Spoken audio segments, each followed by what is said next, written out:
Netflix original series Stranger Things, episode 102, entitled The Weirdo on Maple Street.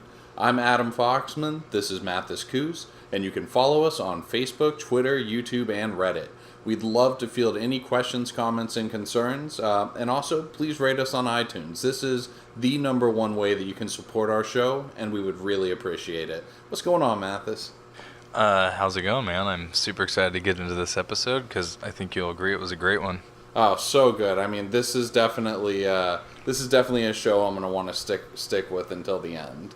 Yeah, absolutely. Another quick thing just to be aware of, starting with the last episode and everyone going forward, if you look at our descriptions of our podcast in iTunes or Stitcher or anywhere else, there will be hyperlinks to different memorabilia, or in this case, movies we reference, movies that are alluded to in the show, stuff of that nature. But it's just an easy way to support us with buying something you were probably already going to buy, and we get a cut, so it's no extra money out of your pocket. So we'd really appreciate that support. Sounds good. And throughout this episode, we're actually going to give a couple of shout-outs because we did get some feedback, a couple of fan theories, things like that. So if you were somebody that sent in anything like that, stay tuned. You're going to get a shout-out here. So let's go ahead and jump into it. You ready? Sure am. Sweet. Okay, so the very first scene, we're starting off with the kids get 11 back to the house. There's a bit of a funny exchange. Dustin is clapping to see if she's deaf. Obviously, she's not. In fact, she's extremely jumpy. Even the storm is scaring her. She's soaking wet. They give her some clothes to put on, and she goes to pull her clothes off. And they all freak out. Like cootie style, you know? Yeah. Like every one of them like, no, turning around. Pretty funny. Mike ends up directing her to the bathroom to get changed. She doesn't want to have the door closed all the way, and that's kind of a recurring thing throughout this episode. She's very scared to be alone. Yes, and we find out why later. But Mike ends up compromising, leaving it cracked, and... But, I mean, Dustin and Lucas, you get the exchange between the three of them and Mike while she's getting changed. They really do not want to keep her here. They want to tell the parents and just do this right. They think she might be an escaped mental patient. So throughout the episode, you kind of get, Mike wanting to sort of protect her anonymity or whatever you want to call it, and the other two kids really lobbying to get the parents involved. Yeah, Lucas is mentioning she's at a mental institution. They want to get parents involved, but Mike is not so keen on getting parents involved because, they weren't supposed to be out there, so that just means they're going to get in trouble. And then if there's really an inkling of hope that they're going to be able to save Will, that's kind of off the table. Not to mention they just don't want to be stuck in their houses and not able to hang out. Yes, that's the original reason. Later on, we kind of find out that 11 doesn't really want to get the authorities involved. But at least for right now, this was a pretty cool little scene, I thought. Like, I really like all the interactions with the kids. They all play their roles well. And while, I don't know, Bethany and I were talking. By the way, Bethany is my wife, to all the listeners out there. And she was saying the cool thing about this show is it's really got like that. It feels familiar. It feels like something you've watched before. Me as a 31-year-old, it's the type of like movie that I grew up on. They all kind of looked like this, and I don't know. It has like a real sense of nostalgia when you're watching it. Yeah, they do. Like I think I mentioned this last episode, but they do a really good job of capturing a retro feel. It feels like an 80s movie. It's a lot of fun, but it doesn't feel like a gimmick. Like it does, to me feels like something very fresh, something very new, and a lot of fun and unique, but it still obviously owes a whole lot to the 80s as a decade. How curious. I never thought about it like that before. Oh man, you nailed that, dude. You sounded so fucking convincing. I'm literally sitting over here with like a little art thing, to use Emily from the Preacher's terminology, that basically has a thesaurus of different ways of using the word exactly without using the word exactly. So get ready for a whole litany of different ways to express that sentiment. I'm really, really excited about that. Yeah, awesome, indubitably. I will say, out of the kids, as far as acting chops go, you kind of see Mike's the most throughout this episode and his relationship with Eleven. And I that's one thing I really kind of hate in general is kid actors, because I think a lot of times they just seem cheesy and don't do a good job. But they really did get a good cast, and they all seem believable, you know? It's a common gripe for me, too. There was a big reading on Reddit, which I go on a lot, on Game of Thrones, the Lyanna Mormont character. A lot of people just absolutely love that character, and I really did too. But it just made me think, like, there are so many more instances of just things being completely unwatchable with child actors, because it's just, I don't know, if you haven't had these experiences and things like that, it's very hard to get in the character. Exactly. So, but they do a good job, and especially Mike in carrying dramatic or emotionally charged scenes. And so the other kids end up leaving, and they do end up chatting, just Mike and Eleven. He actually now finds out that she wants to be called 11. He sees the tattoo and starts calling her that, and they kind of have that little connection before she goes to bed, at which case she's just like she's quivering, and it's obvious that she's still very frightened and scared, which makes sense with whatever she's been through. For sure. And she does say, good night, Mike, which I only bring up because it seems like so little. Exactly. Very, very few words spoken at this point. But yeah, so he ends up leaving, and she's just sitting there crying quietly. And then cue the intro.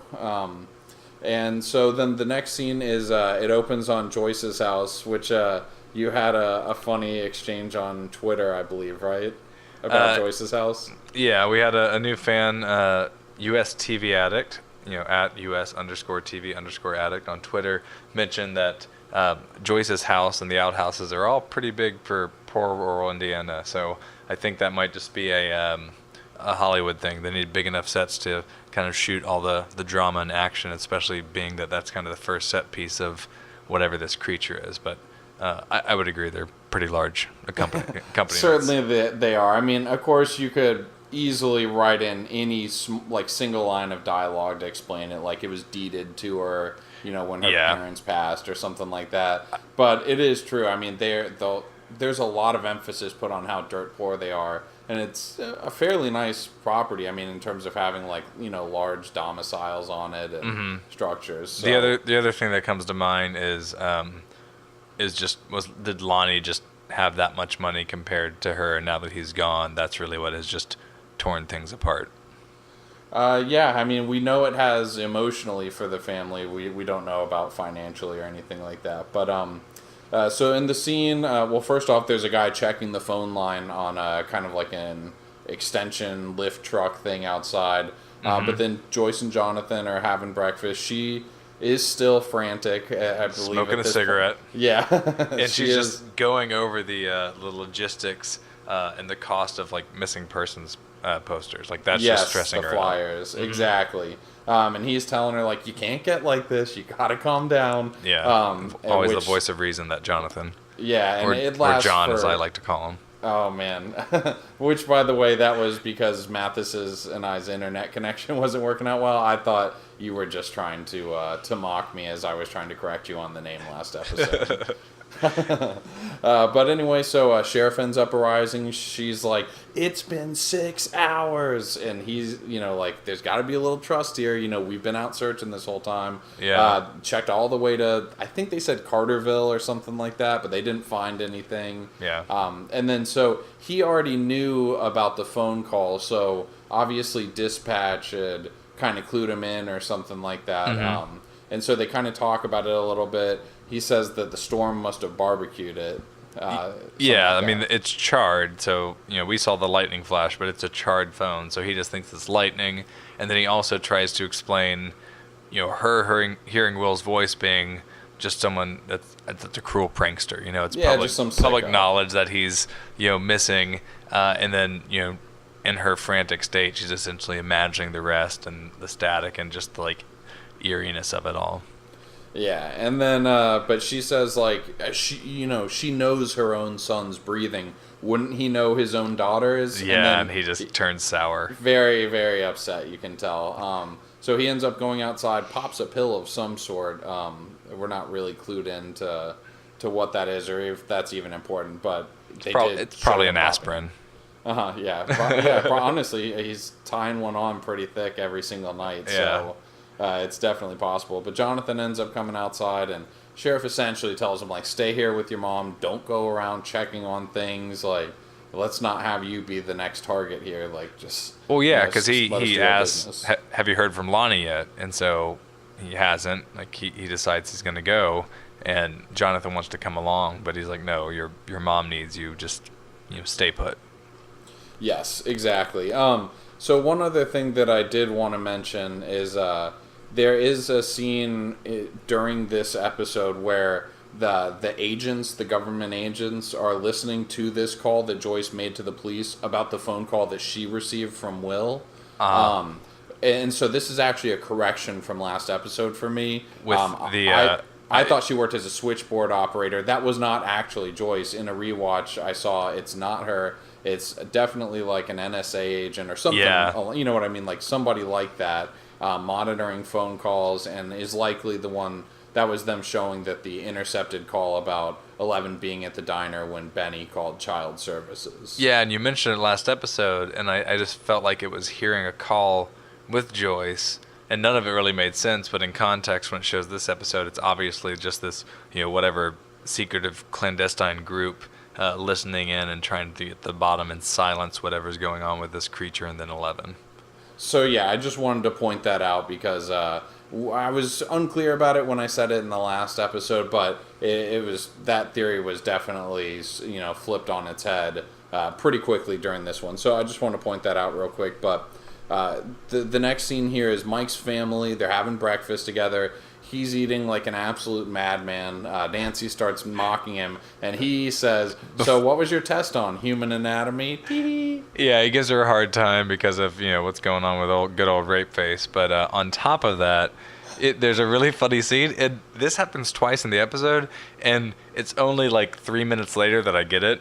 And he's just shoveling waffles into his jacket pockets, and you realize it's because he's just trying to bring food down to 11. But I'm just like, what an odd kid. That doesn't make any sense. Yeah, who jams waffles into their pockets? But no, that is what's happening. And honestly, we can go ahead and start talking about that. So Mike goes downstairs, brings her the waffles, kind of tells her about this plan that he has, which is to have her come to the front door, pretend to be lost, and then the mom will help. This is his way of kind of like... trying to legitimize it. Exactly. Trying to... Oh, God damn it.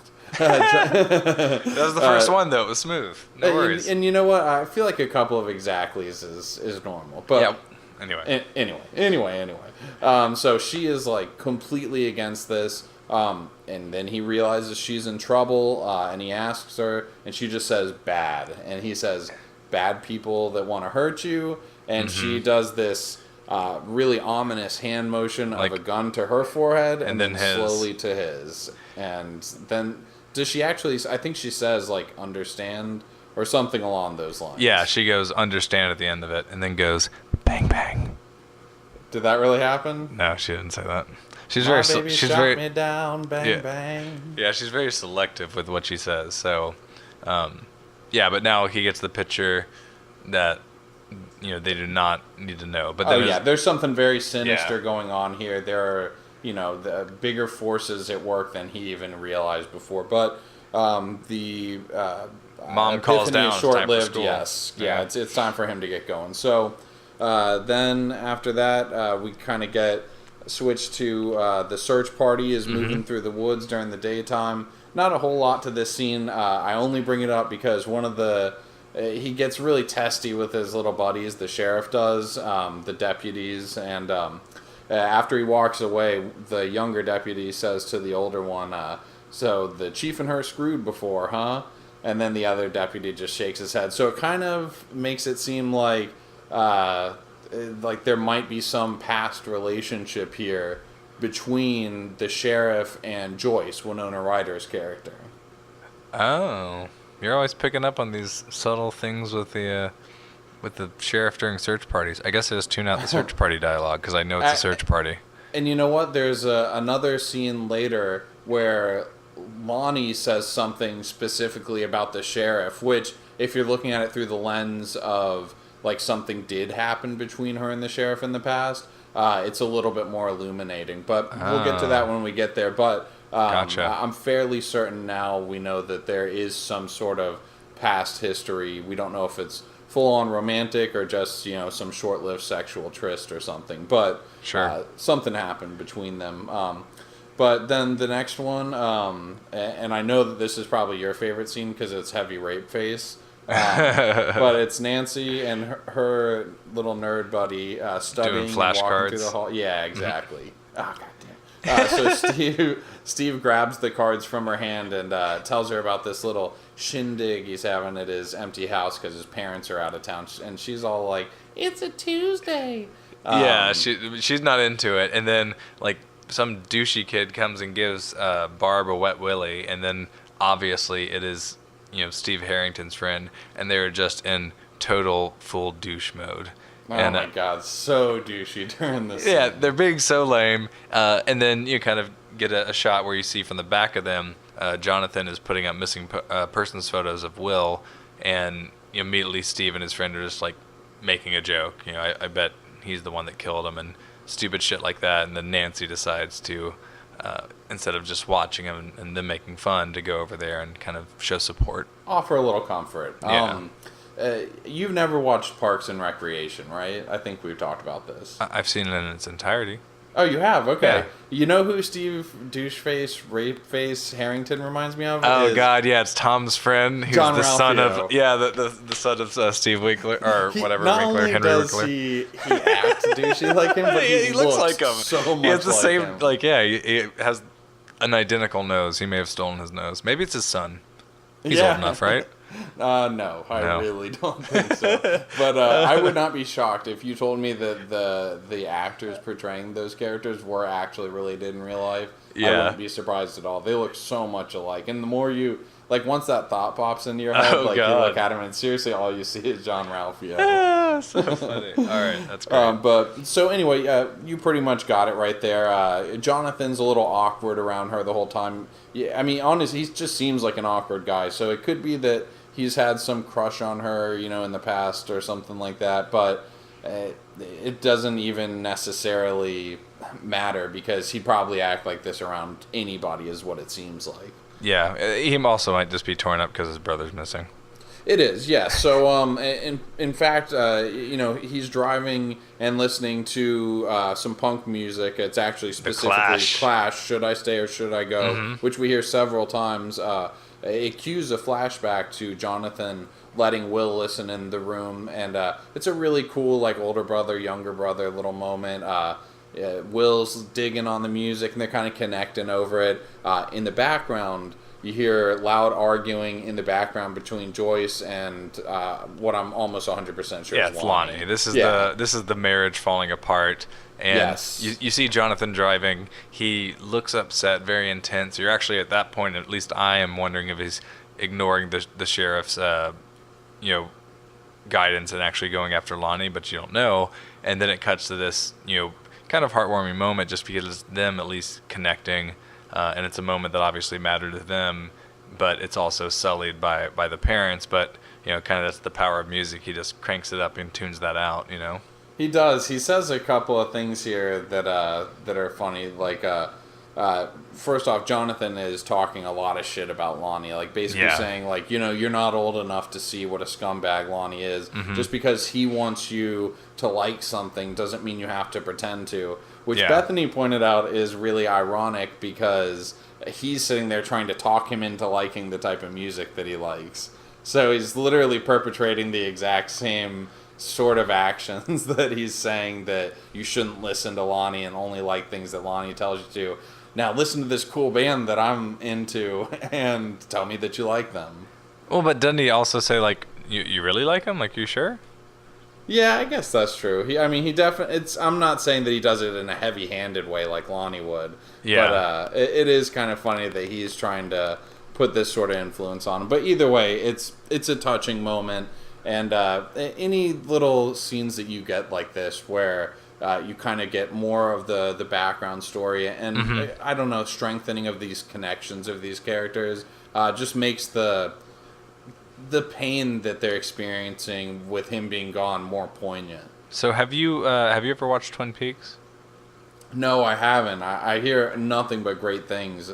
It's a phenomenal show, and I will say at this point I was starting to be very reminded by it, because the whole show revolves around a death in the city, and it's essentially kind of similar in that there's one plot which is about solving the murder, but there's this other plot where you're really just watching the world around it and how it's being affected, and you're kind of getting these similar moments where one character will have a flashback, and you kind of build up this relationship with a character that you never actually see in current time on the screen, and you're getting a really good picture of Will in this, even though he's had very little screen time, and I think that'll happen throughout.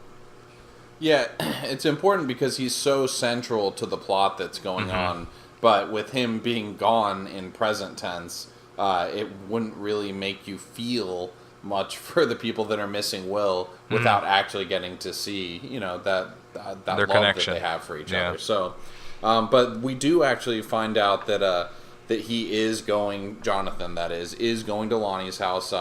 It's still raining. He gets to the door, and there's some mystery lady answers it. He ends up barging in, looking all around the house, and then Lonnie runs over and ends up pushing him up against the wall. Jonathan pushes him off. Lonnie tries to hug him. You can tell, you've already been able to tell, it's not like this is some secret reveal, but Jonathan pretty much hates Lonnie's guts. Yeah. Lonnie is happy to see him, you kind of see throughout the scene, but there is just some very real bitterness.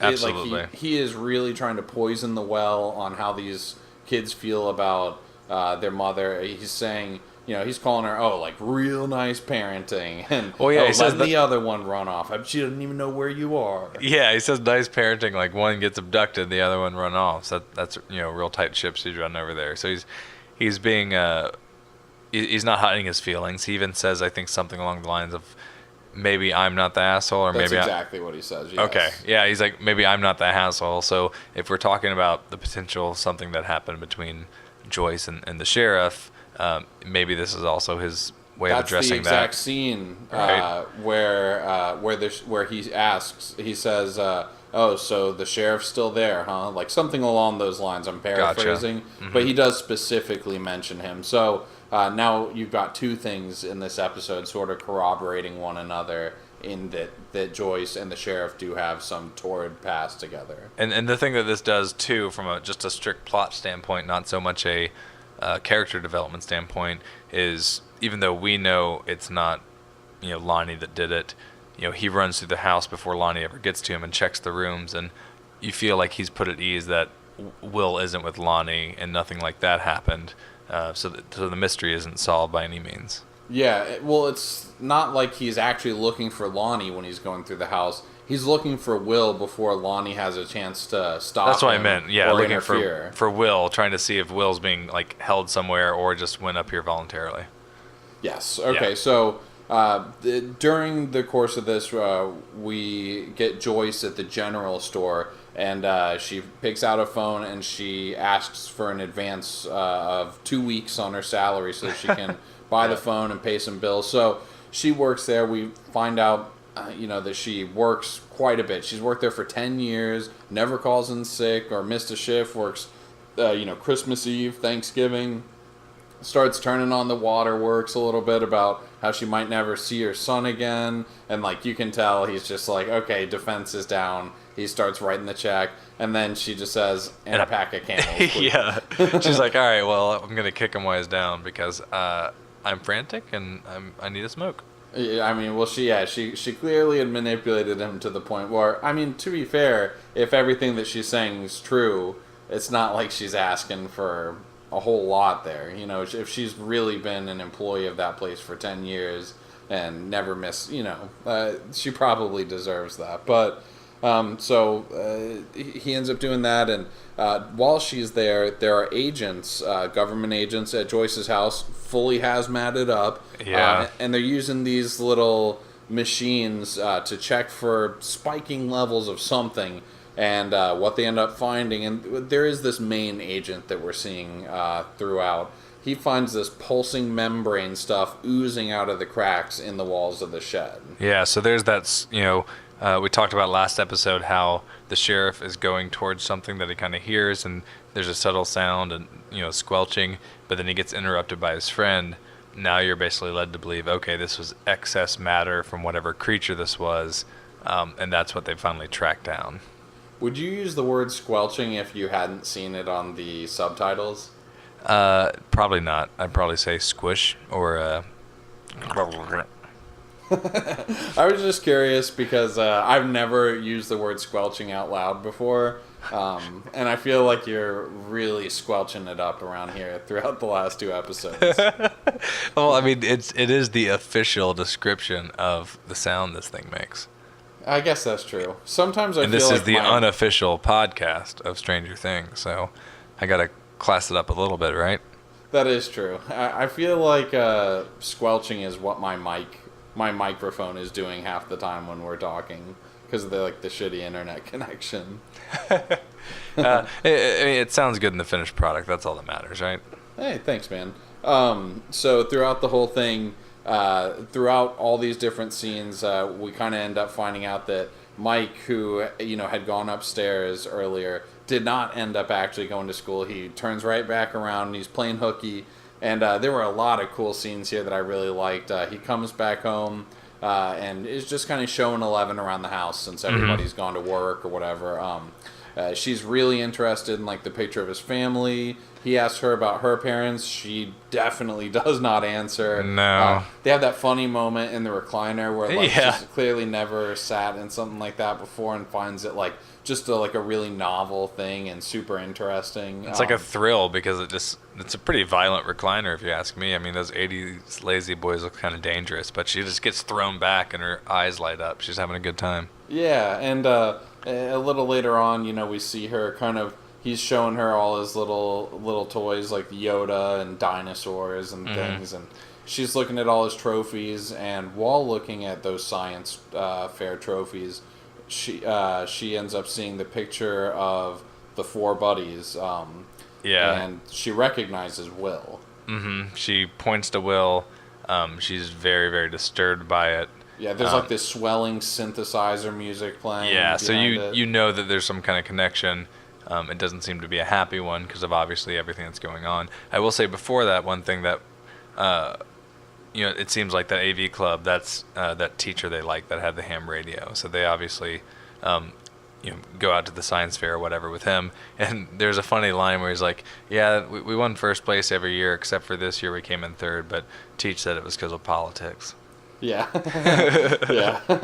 Which I bet there's a lot of. And how old do you think these kids are, by the way? 12? Yeah, it's got to be middle school, right? So, 7th grade, something like that. Middle school science fair politics. Yeah, man, it's fucking cutthroat out there.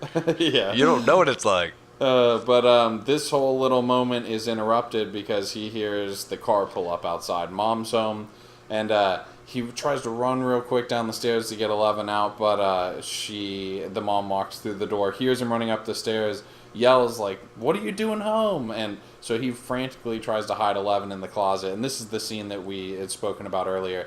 She is just absolutely terrified to be closed in this closet, but he ends up getting her to agree. And immediately, it's like the walls start closing in for her. She begins to have a serious panic attack. Yeah. And cue that flashback. Do you want to go into the flashback? Yeah, there's a fucked flash. It's a very fucked up flashback, but she's being carried by people. She's in that hospital-looking gown that we saw her in first, and she's just yelling "Papa," and she's looking back behind her, and it's one of these.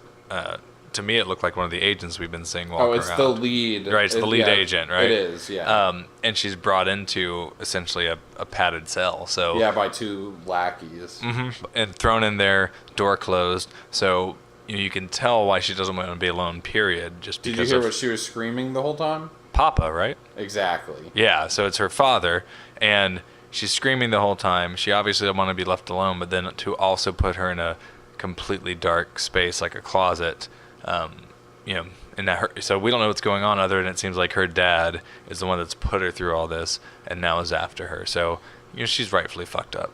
Indubitably. And it is an important scene to realize now that there is actually some connection between this agent, who's a complete mystery character up to this point, other than we know that he's an agent and is involved with whatever sort of secret project this is. Now we know that presumably it's his own daughter. I mean, it could be a sort of thing where, like, he is like the father figure to all the, different science experiment people. Which actually, this is where I want to give a small shout out to another listener. Kristen in Florida had written in, and she has this fan theory, and I kind of want you to comment on it. Tell me what you think. Okay, so we know that the sheriff's daughter is dead or missing or something along those lines. Is it possible that either 11 or perhaps another experimental subject from that government facility, is it possible that his daughter is maybe there or is even actually 11? What do you think about that? At this point, it's absolutely feasible, right? Because I think what's been said, he says his daughter's living in another town. Someone else says she's dead. Maybe, and then we have someone else saying something about, I think it's actually later in this episode, but there's a line in this episode where they say, you're used to this in the big city, right? So, like, he's used to being in a big city. So you get the impression something happened. Maybe she went missing, not sure what. He came to this town. So his daughter may not actually be dead. She may just be unaccounted for. So it's feasible. So people assume she's dead, and that's why we got that line. Right, and Will is missing and presumed dead to some people, but he also might be part of this. And I'll just say it's super fucked up if he's just a father figure and just asks all these experiments to call him Papa. Yeah, right? Definitely creepy too. Yeah, very creepy. Very creepy. I wouldn't be surprised at this point if we found out that Steve Harrington was actually his son. It would make perfect sense. Yeah, the fucking creep gene passed down from Papa to son. Oh, man. But okay, anyway, I just wanted to throw that out there to you because I thought that was a pretty interesting theory, and I have not watched ahead. Kristen was definitely, she mentioned that she had not watched ahead either. So okay. But anyway, something to keep track of as we move forward. But so Mike is downstairs during this scene, telling his mom he's feeling sick, and she's not mad. She kind of understands how hard it must be to go through what he's going through with his little buddy missing, and then so there's this nice moment where they have a nice little heart to heart. Yeah, she's being motherly. And then there's a little bump upstairs. She asks if someone else is up there. He says no, but then he ends up running upstairs, locking the door behind him, opens the closet, and she's like totally fetal on the ground, crying, is really relieved to see him, and she's like, Mike? And he's like, are you okay? She says yes. He says, are you sure? And she says, promise. Which was nice because it kind of goes back to what they were talking about earlier about what friends are. Friends keep promises with each other. They have that spit handshake sort of thing. Yeah, spit swear. It's super gross, right? They just spit in their hand and then shake hands. I feel like you and I should have done a spit handshake when we had our initial discussion about starting this podcast together. It's not too late. We could do it right now on air. Well, since we're not recording, I mean, unless you want me to reach out the 25 miles from where I'm at to where you are. Well, you know what? Rain check. All right, fair enough. Okay. So the sheriff, who we had talked about a number of times throughout this, and his deputy were at the water reservoir. Is that what you would call that? Yeah, it's like this, big cliff where you can oversee the water and where that's coming, and they're essentially talking about the possibility of falling and splattering. Yeah, and he, sheriff's saying no, it turns basically to cement when you jump from this height. Yeah. And they're saying like, well, I heard that, Jim Redneck jumped off when he was drunk and he's fine. but they're basically just saying like, no, you definitely you're dead. Yeah. Yeah. But this is where dispatch calls and says they need to get over to Benny's. Yeah, it's Flo that calls, right? I guess is that's that her name? Yeah, the secretary name that was taking him from his coffee and contemplation. They call her Flo, and that's another thing. There's a lot of things throughout the show that remind me of Twin Peaks, because it's also about a small town sheriff trying to deal with this, and he also kind of has an interesting secretary that does all the calls and stuff like that becomes a character of her own. So I like that they're already naming her. It's not just dispatch. It's what's going on, Flo. Okay, got. I honestly hadn't pulled that. Hadn't noticed that at any point. So okay, that's good to know. But so Flo ends up sending them over to Benny's, and they pull up, and there is a dead Benny on the floor when they get in, with the bullet hole in his head and flies all over his body. Yeah, they prop him up to where he's like sitting at a table, flat down, gun in his hand. Obviously, we know how he really died. Yeah, but it's set up to look like it's set up to look like a suicide. And the chief buys it. And this is where they make the comment about, is this like what you got in the big city? To which he says, well, in the big city, it's random people I don't know. This is Benny. This is a friend. So kind of hits home that not only is it weird because there's not normally violence in a small town, but when there's violence in a small town, you likely know them and have a personal connection. So it's a lot more visceral, and that you see the effect that he's already going through with, something like that. To have another dose of it's probably not the best thing for his stability. Well, let's talk a little bit more about some of his scenes throughout the episode that kind of, you start to get more of the mental state that he's in towards the end of it. But so the search party is out again at night. They find a piece of what looks like I was taking to be like the pattern from the hospital gown from 11. I didn't know what it was. I thought they just sound like a really exciting leaf, and somehow that pointed to a kid.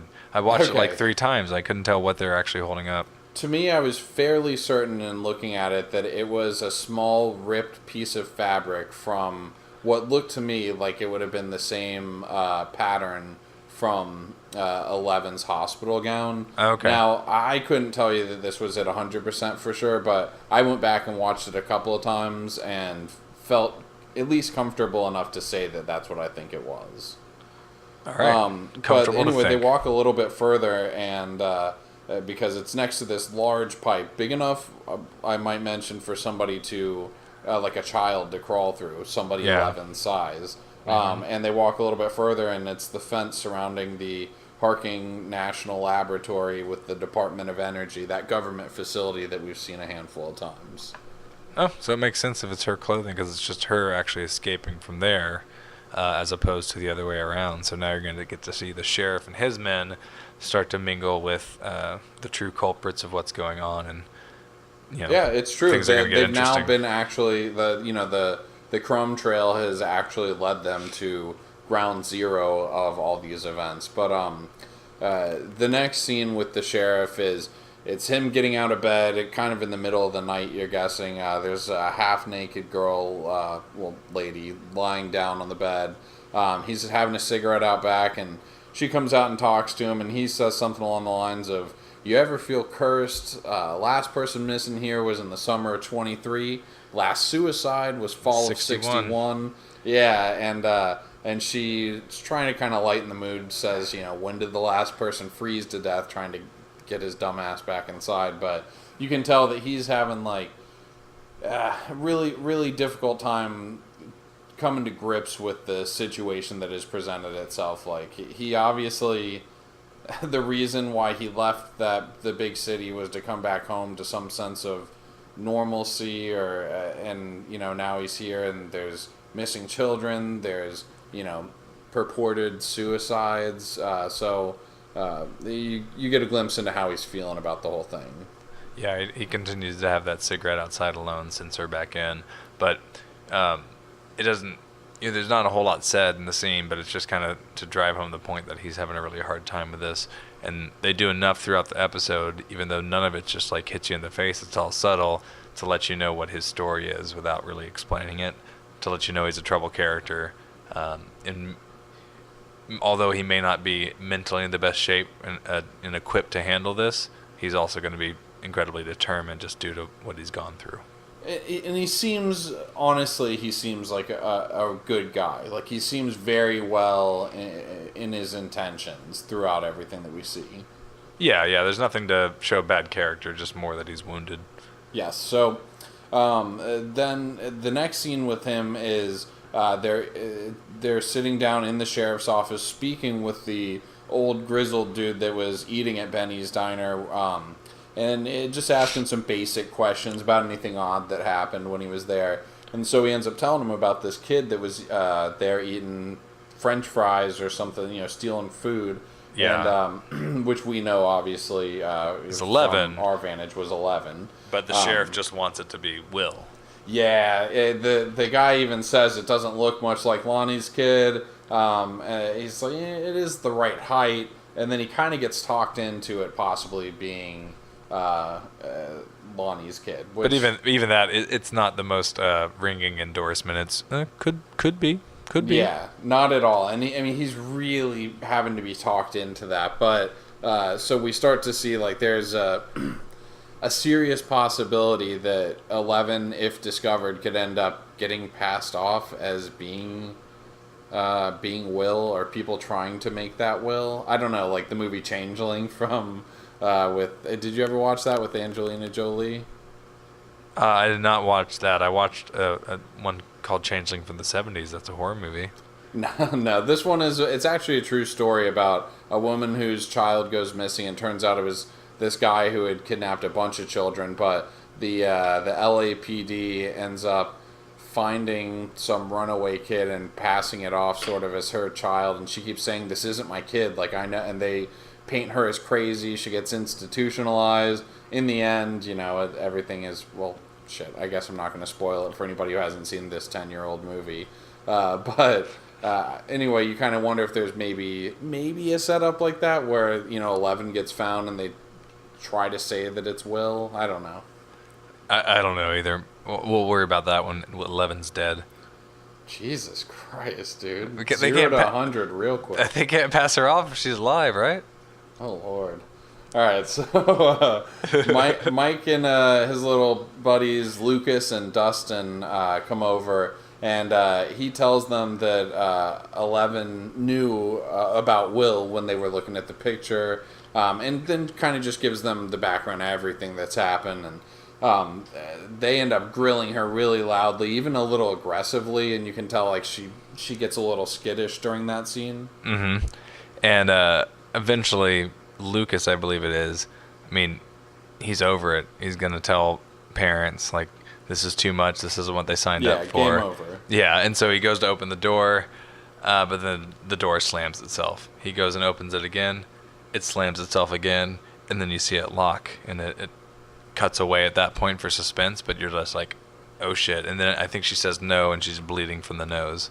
Yes, that was a great scene. Yeah. Definitely. And the way she says no, it's very firm, very forceful. Mm-hmm. So at that point, you're like, what is going on? So then I think the next time we see the kids is actually when they're all having dinner. And once again, it wasn't until later that I was just like, why are they not hungry? I don't get it. They're acting so weird. They didn't want dinner. And it was because, once again, they were saving food for 11 to go back down to her. And there's a funny line where I think it's Dustin says, hey, we wouldn't have tried to tell our parents if we knew you had superpowers. Yeah, I literally wrote that exact line down. I thought that was kind of funny. Yeah. And actually, this is the scene where they end up talking about what friendship is. It's spit handshakes, keeping promises, keeping each other's secrets, even away from your parents, things like that. Oh, okay. Yeah, I knew it came up at some point where they talked about it. And, they keep using this, I don't know, storytelling thing where they tell 11 a lot. She obviously doesn't speak because of either her lack of education, who knows how early she was an experiment, or just the fact that she was, in a padded cell, so she kind of chooses her words. So, she learns friend or learns this word or that word.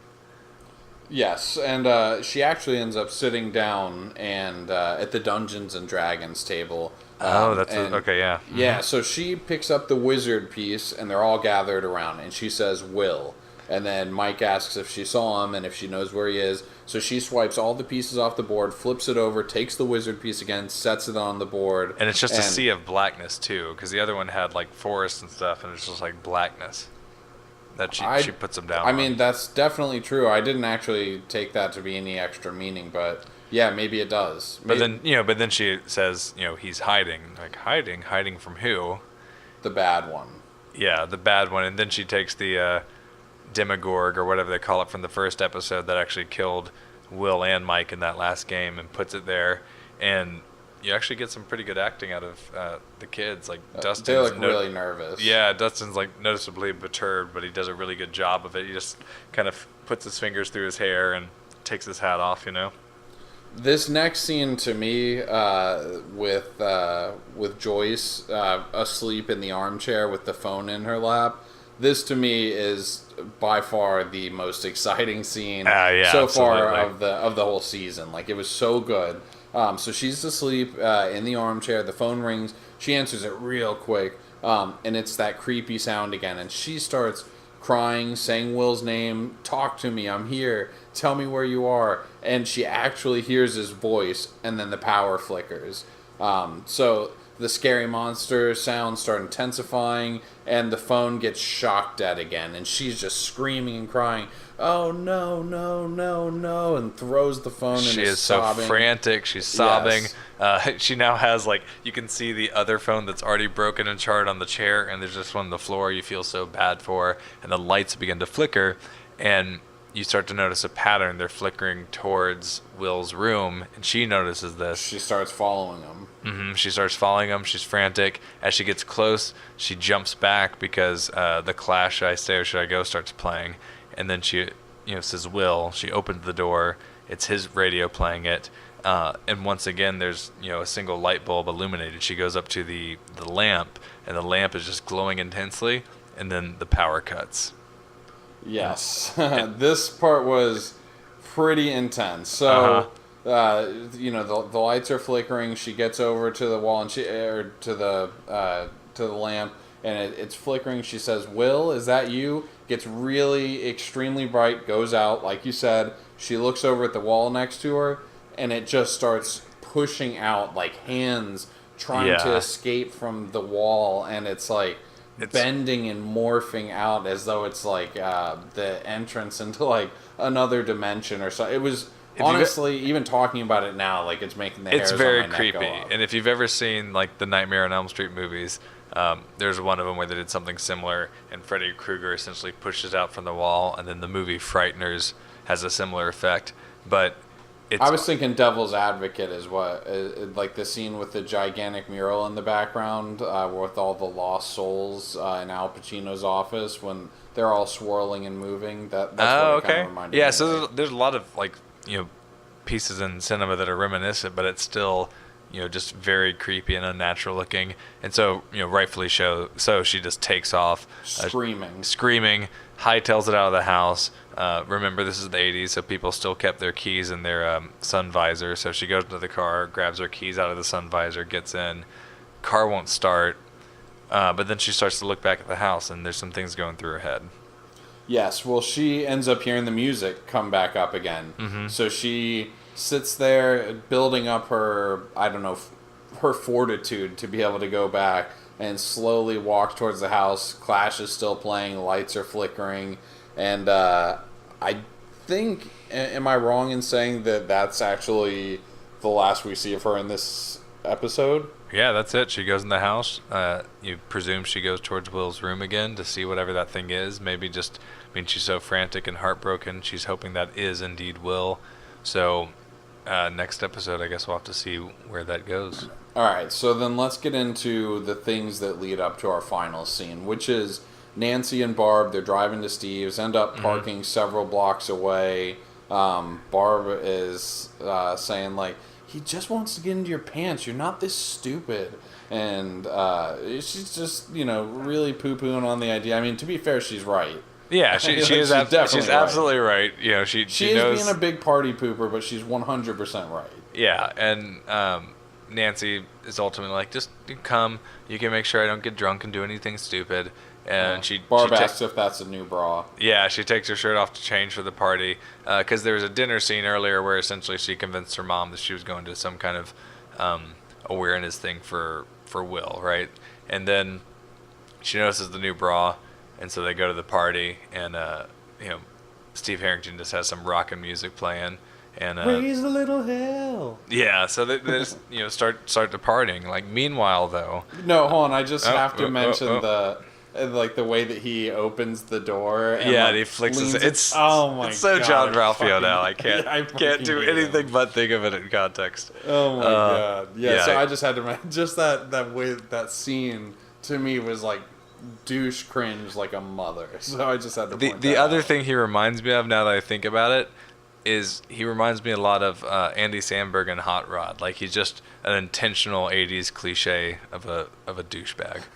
Yeah, I guess I could see that. Anyway. But meanwhile, you see Jonathan now coming home from Lonnie's, and he parks the car where all the barricades are leading into, like, the search area for... Yeah, in the woods. Yeah, and he just starts taking photos, and he says, I'm going to find you, so you don't know. Yeah, snap twigs, just basic things like that. Yeah, so you presume he's trying to maybe just find his brother's body for closure. You know, it's kind of a weird thing for him to be doing, in my opinion, but it's interrupted by a scream that actually made me jump, because it also came from, like, my rear speakers, and it really did sound like it was outside my house. But then it kept happening, and the sound changed. So and then the music swelling again. Which, by the way, there is a lot of that 80s synthesizer music. Yeah, the swelling great.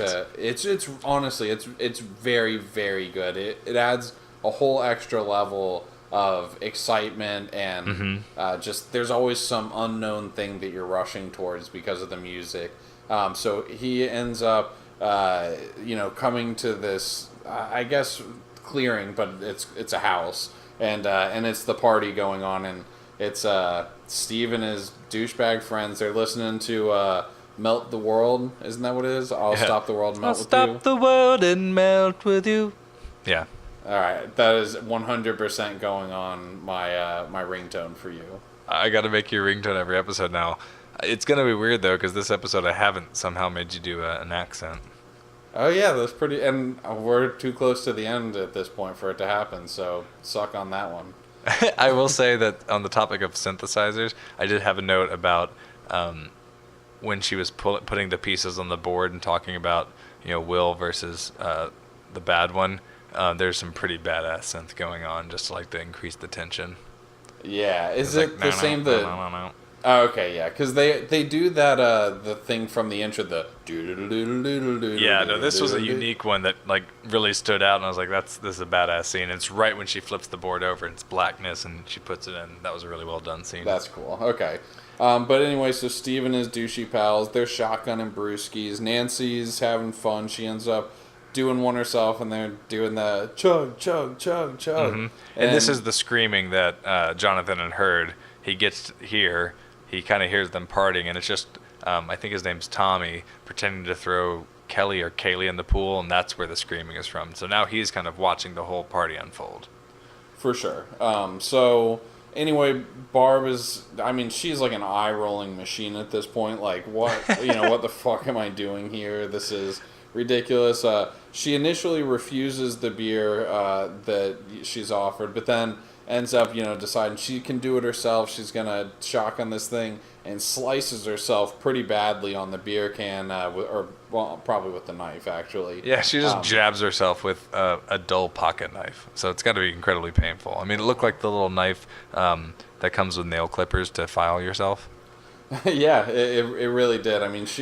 She is very uncoordinated, you can tell, and definitely not used to being in this situation. But so she goes inside to get cleaned up, and Jonathan's still sitting out there watching creepily from the woods and snapping pictures of them now.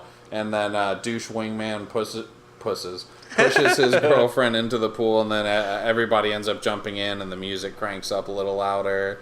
Yeah, and by the time they're out of the pool and drying off, so it couldn't have lasted that long.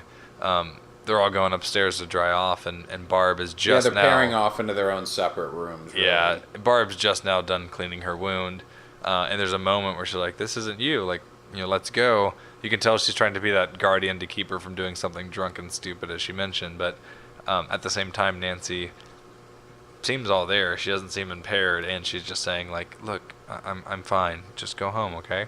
Yeah. So she tells her to go home, ends up going upstairs. Jonathan is snapping pictures through the window. So Steve gives her clothes and kind of looks at her for a second, and she says, privacy. And then he turns around, and then she says, Steve. And then she takes off her shirt while looking at him, and he's like, damn. He literally says that. He does. And then she goes, shut up, stupid. Or something lame like that. I didn't remember that happening, but I'm sure it occurred exactly like that. Actually, can you splice that sound piece together with you singing and send it to me so I can make it your ringtone? Absolutely. I'm going to get a whole bunch of samples of me cackling and stuff and turn it into a sick drum beat for you. Yeah, I seriously cannot wait. That's going to make you a soundboard just of myself. But so anyway, they start making out, end up walking towards the bed. I mean, it's quite possible the V card's getting punched during this scene, right? I'm pretty sure that's what's happening. I mean, only time will tell. That's a plot thread we'll have to wait till next episode to fully see. But I mean, this seems like more than just heavy petting. Yes. So outside, poor old party pooper Debbie Downer Barb just kind of dangling her feet in the pool from the diving board, and blood's dripping into the pool from her cut. It is, yeah. And in the meantime, Jonathan's still in the woods. He sees her. He starts cranking his camera. He's having some sort of issue with it, so he's not snapping pictures at this point, and he's distracted. And so basically, the camera starts slowly coming towards Barb from the woods. And there's no music playing or anything like that. You're just hearing the sounds of nature. Mm-hmm. And then the scary synth starts up real quiet and then starts swelling a little bit. That's when the blood drips in the pool. And then there's just this really quick shot of the monster overhead. A very, very quick shot. And then she's gone. Jonathan walks back through the woods. Nancy's upstairs getting saucy with douche novel. And the credits roll. Yeah, and it's interesting because we've seen the monster, and it's like this tall, slender thing. Here you see it very quickly, but it almost looks like a Venus flytrap? Yeah, like a flower opening up. It's very pink and fleshy with just rows of teeth.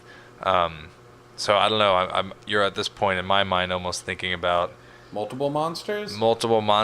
If residue or whatnot's left, like they saw at the cabin in the back of Will's house, is it able to maybe multiply or find a dog and take over that dog, and now you're just dealing with crazy alien dogs and things. My mind's running wild. It's really capturing my imagination. Well, I mean, I felt the same way because it definitely did look completely different. I mean, the other one was like this very tall, slender man-esque sort of thing, and then this one, it really did look like a Venus flytrap opening up to engulf her. Now, I guess we haven't. It's possible there could be some gigantic unlocking of the jaw that Slender Man thing can do. I mean, we really have no idea what its capabilities are, but it definitely teases the possibilities, and it was a great way to end off what was already a killer episode. Yeah, this episode was great. I love it overall. One thing that I like just that we didn't talk about that just kind of is fun is they keep having little movie posters throughout. So I saw one for like Evil Dead and Jaws. They just keep having references to movies that to me kind of just give me a warm fuzzy feeling. Like it has a great throwback feel, but it's just a lot of fun throughout. I love the plots that are kind of ongoing. You get more and more mystery with these creatures, multiple creatures, whatever they are, but you also continue to get a really good feel for the kids as characters, and they're all good actors. And you're also developing, the sheriff, who I think will continue to be a key player, unless, of course, the show goes Game of Thrones, and instead of just killing off small characters, take someone big. Yeah, no diggity. I mean, anything's out there at this point. I really just loved the episode, thought it was great. Very much looking forward to the next one. Anything else that you wanted to cover real quick before we close it up? No, I think we've tied it off, just like Sheriff. Very nicely done. Good callback. Well, that's it for this episode, guys. Thank you very much for listening. We'll have episode 103 up definitely at some point, either midweek or towards the end of the week. In the meantime, we love that we actually have been getting a little bit of feedback in between episodes here. And there's actually been a decent little spike in listens since we started in on Stranger Things. So let's keep it coming. I mean, if you have any questions, fan theories, comments, anything at all, we'd love to hear about it. We will definitely address it on air. And we just really appreciate any interaction with our fans. So thank you very much. Please rate us on iTunes, and we'll see you next.